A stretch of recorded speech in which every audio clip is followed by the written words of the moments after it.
Ito mga idol yung ating DVD player, yun yung ating TV, at saka ito yung ating amplifier. So mahal na connection natin lalo pag gumagamit tayo ng DVD player at saka amplifier, na yung connection lang natin ay yung pinaka-audio natin na pupunta rito sa ating amplifier at ang ating dilaw dito o monitor pupunta sa ating TV. So shoutout pala sa viewers natin, So idol, paano i-connecta DVD Junior sa Smart TV kasi may video pero walang sound. So ang balak siguro ng ating viewers ay halimbawa pag hindi naka-internet o hindi tayo naka-YouTube tapos gusto gamitan ng DVD yung TV. So pwede naman yan idol lalo pag ang inyong TV ay naka-Bluetooth papunta rito sa ating amplifier. So kailangan yung source ng music natin ay magagaling din sa ating TV para yung output papunta rito sa ating amplifier. Kung sakaling through Bluetooth yung inyong connection, so makukuha yung pinaka-audio nito pag naka-Bluetooth galing sa TV papunta rito. Ito idol, ang gagawin natin dito, yung ating player mga idol, so pati ang audio nito, dito natin siya i-input sa ating pinaka-TV, Itong audio input niya at saka yung pinaka-monitor, so gayahin lang natin yung nanggagaling dito sa output ng ating DVD. So yan idol, ginagawa ko rin yan, lalo yung isa naming TV, mayroong headset output o yung phone output katulad ng 3.5.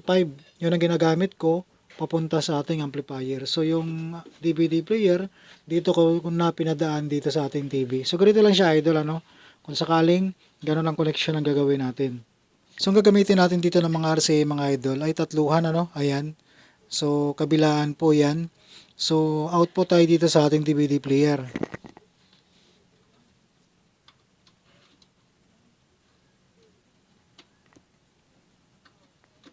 Yan idol, sundan lang natin yung kulay, pula, puti, at saka dilaw. So ito lang gagawin natin idol. Itong tatlo na to, dito natin siya i-input sa EB, input ng ating TV.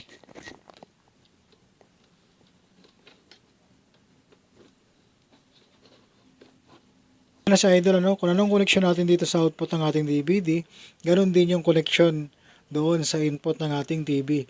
So pati yung audio nito mga idol, mapupunta rito sa ating TV. So kung ang ating TV mga idol naka-Bluetooth dito sa ating amplifier, so makukuha na lang ating amplifier yan through Bluetooth. So ayan na siya idol, Yan na yung ating connection. So kung anong pipindutin natin dito mga idol sa ating DVD player, tutunog na po yan sa ating TV. So ayan siya idol. So kung ano ang sound dito ng ating DVD mga idol na pumunta dyan sa ating TV. So kung naka-Bluetooth siya, katulad na sinabi ko kanina, makukuha na po yan ng ating amplifier. So kahit naka-mixer tayo mga idol, basta naka-connect sa Bluetooth natin, makukuha natin yan. So ganun lang siya idol, Kaya yung ating DVD, kailangan makuha yung kanyang audio. So yan lang ang connection na gagawin natin idol pag naka-Bluetooth connection yung ating TV to amplifier.